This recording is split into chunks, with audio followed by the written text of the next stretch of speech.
Club de Madrid es una organización internacional que tiene su sede en la capital de España y que está formada por expresidentes y primeros ministros de países democráticos de todo el mundo. Ahora mismo se fundó en 2002 a través de una conferencia que organizó en su momento FRIDE, un think tank, ¿no? que ahora mismo está durmiente. Dejó, digamos, actividad hace unos años por falta de recursos. Un poco el reto que tenemos todos los que trabajamos en temas internacionales en un país como España es conseguir, digamos, mantenerte en el tiempo desde un punto de vista de captación de recursos, ¿no? Y FRIDE sufrió ese reto, ¿no? Pero bueno, FRIDE era uno de los pocos tanques de pensamiento, think tanks españoles que trabajaban temas internacionales y bueno, con mucha visión, uno de sus fundadores o su fundador fundamental, que se llama Diego Hidalgo, convocó una reunión en 2001 en España sobre la democracia y la consolidación y transición hacia la democracia necesaria en muchos países pues, que no lo eran.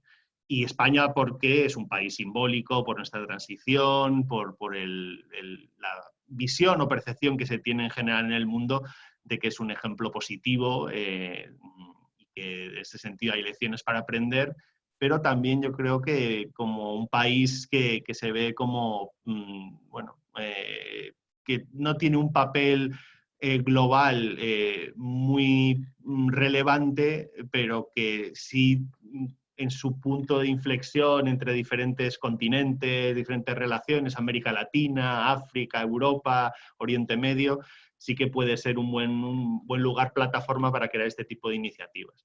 Y ahí, bueno, pues surgió, esa reunión fue muy exitosa, contó con la participación de muchos ex líderes políticos y surgió la idea de estos expresidentes y primeros ministros con toda su conocimiento, trayectoria, etcétera, una vez que dejan el cargo, pues todavía tienen mucho que aportar, pero no tantas vías para hacerlo, ¿no? Algunos de ellos se reciclan en organismos internacionales o en la vida privada, en la empresa privada, pero hay muchos que siguen teniendo una voluntad de colaborar en el ámbito público, ¿no? En el ámbito de las políticas y que, bueno, precisamente en el ámbito ya también global o internacional, su experiencia como líderes de sus países pues puede ser muy relevante y se creó esta organización que lleva ya casi 20 años de existencia y cuyo foco de trabajo es el apoyo a la democracia, a las ideas y los valores de la democracia, tanto a nivel de proyectos en países concretos como iniciativas globales, que por ejemplo ahora en el marco que planteas de la crisis,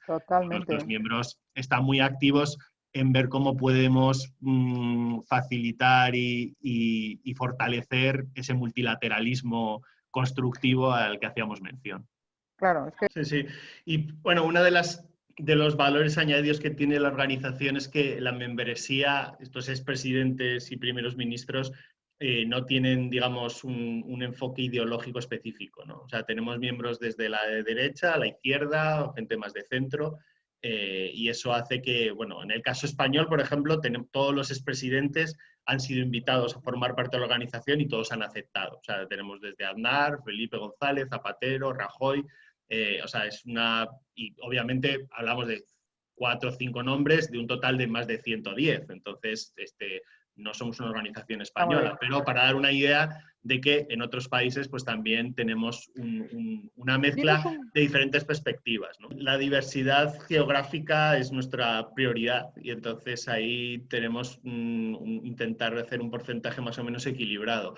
Es verdad que Europa, desde un punto de vista de la experiencia democrática, sí que trae, o sea, históricamente hay una diferencia entre los países del occidentales y más orientales, muchos de ellos que formaron parte de la Unión Soviética.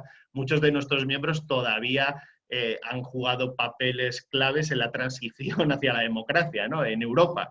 Entonces, Havel, por ejemplo, fue uno de nuestros miembros, ahora ya fallecido tristemente, pero obviamente en otros de menos conocimiento internacional, pero sí con papeles claves en países como Letonia, como Hungría, como Rumanía, etcétera, miembros nuestros, pues, cuando viajan internacionalmente en Europa Oriental, pues cuentan esa experiencia, ¿no? De transición, ¿no? Y de cómo vivieron los momentos en los que sus países, pues, no eran democracias, ¿no? Eran regímenes autocráticos.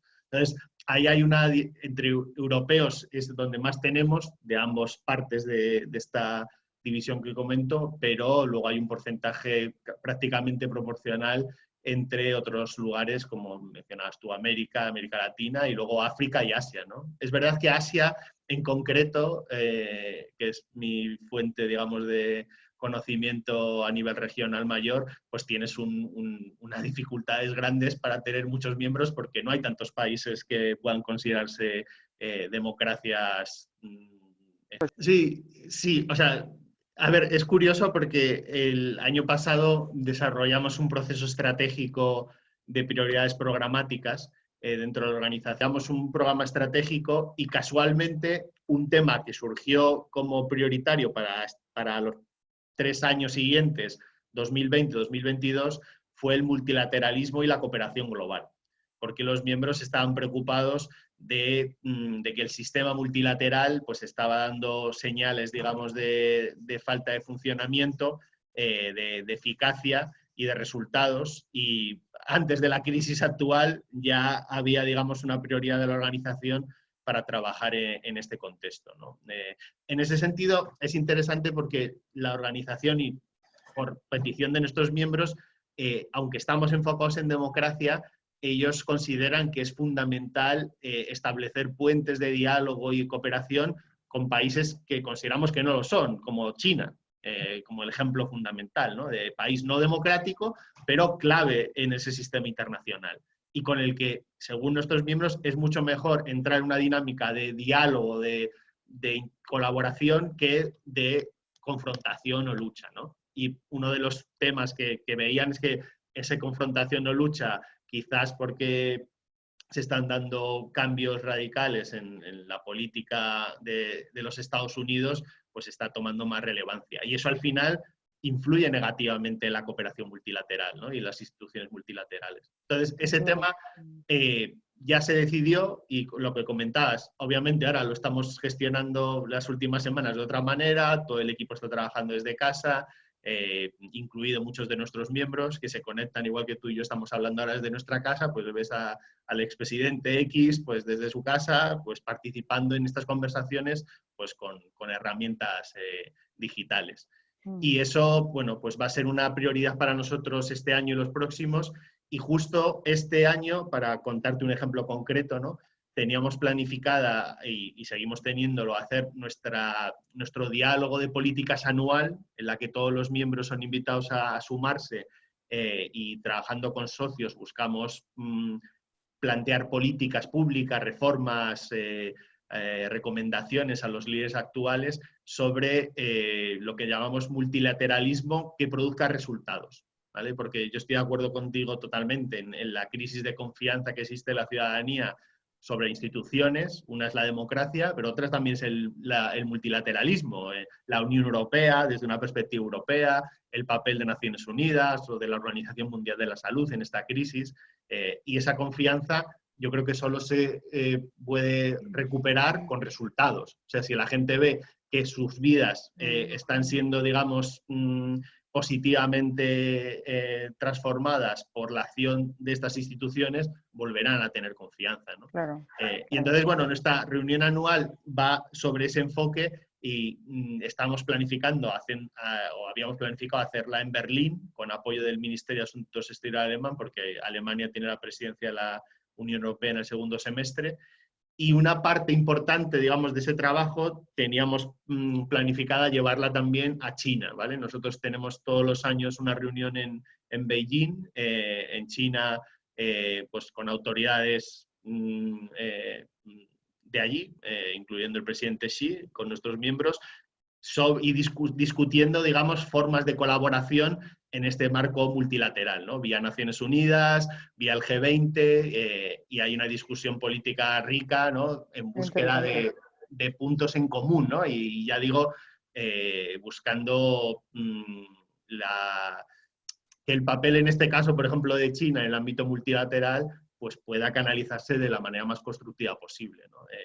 Sabemos todos los retos que se supone, sabemos que todos los países tienen su agenda y sus intereses nacionales, pero luego existe algo más amplio, que es la colectividad de todos Total, nosotros, total. que es un bien mayor, ¿no? Y al final es un poco el enfoque que teníamos este año en estos temas. Y bueno, puedo entrarte un poco en los temas concretos que habíamos elegido. Ahora esos temas los estamos canalizando todos pues, a la respuesta ante la crisis, ¿no? Y a las dimensiones que va a tener, ¿no? Que ahora estamos en la dimensión de salud y de seguridad ciudadana, pero la dimensión económica, social, está llegando y va a llegar fuertísima.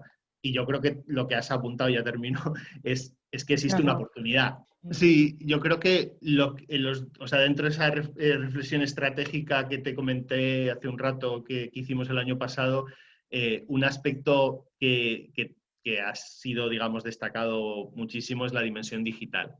O sea, cómo la dimensión digital al mismo tiempo es una otra gran oportunidad, porque aunque sea de una manera más escalonada, pero sí está transformando increíblemente nuestras sociedades, y ahí los miembros nuestros sí que quieren poner un poco el énfasis en partes positivas, ¿no? que tiene para la democracia, porque muchas veces hay visiones muy apocalípticas, ¿no? De lo digital a todos los niveles, ¿no? Y la organización sí que hemos tenido un esfuerzo en proyectos concretos y diálogos políticos entre miembros, gobiernos, líderes actuales, empresas tecnológicas, sociedad civil.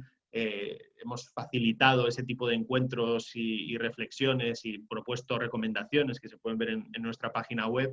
Y esa dimensión digital, nosotros tuvimos 3 años en un proyecto desde 2015 a 2018 que llamamos Next Generation Democracy en inglés, ¿no? Las futuras generaciones democráticas, para ver un poco cuáles son los elementos claves, ¿no? Para una consolidación de una democracia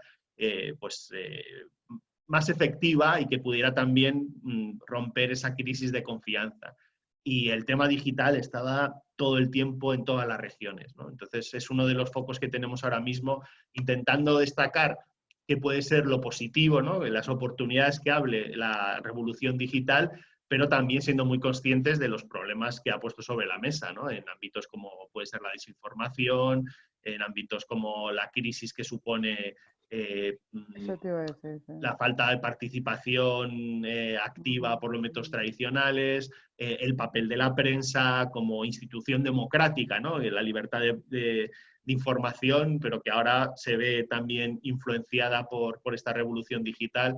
Entonces yo creo que son todos temas que son Sí. claves que exista un diálogo fluido, ¿no? En lo que sería nosotros somos ahora con los miembros parte de la sociedad civil, porque ellos ya no son líderes políticos Claro, en claro, activo, claro, claro. y que de alguna manera desde esa sociedad civil pongamos una, digamos, presión amable a nuestros gobernantes para que tomen Sí, decisiones que sí. puedan defender estas instituciones democráticas. O sea, he puesto el ejemplo de desinformación, pero está toda la economía de los datos digitales, ¿no? Ah, por supuesto, por Y la supuesto, parte de la privacidad.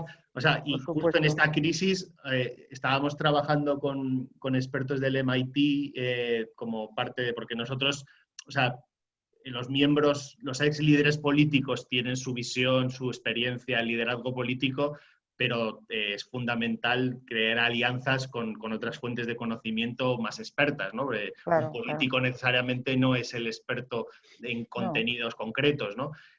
Precisamente su rol no es ser experto en contenido, sino más en otro tipo de tareas de función pública. Entonces, y hablábamos recientemente con ellos que ahora con la crisis, claro, el tema de la privacidad, mucha gente está dispuesta, que es una institución, o sea, una institución democrática, ¿no? El derecho a la privacidad, etcétera, estás dispuesto a dejarlo pasar por la percepción de seguridad que te da la posibilidad que la tecnología te ayude, ¿no? claro, Y claro. eso es Este es un debate que otro. hay que tener, ¿no? O sea, porque se puede crear apps o herramientas o sea, que puedan permitir aplicar la inteligencia artificial a la gestión de la Sin crisis, duda. pero sin llegar, digamos, a tener que dejar tus datos privados en manos o del poder Claro, público o del poder privado. La principal preocupación creo que está en los llamados países del sur.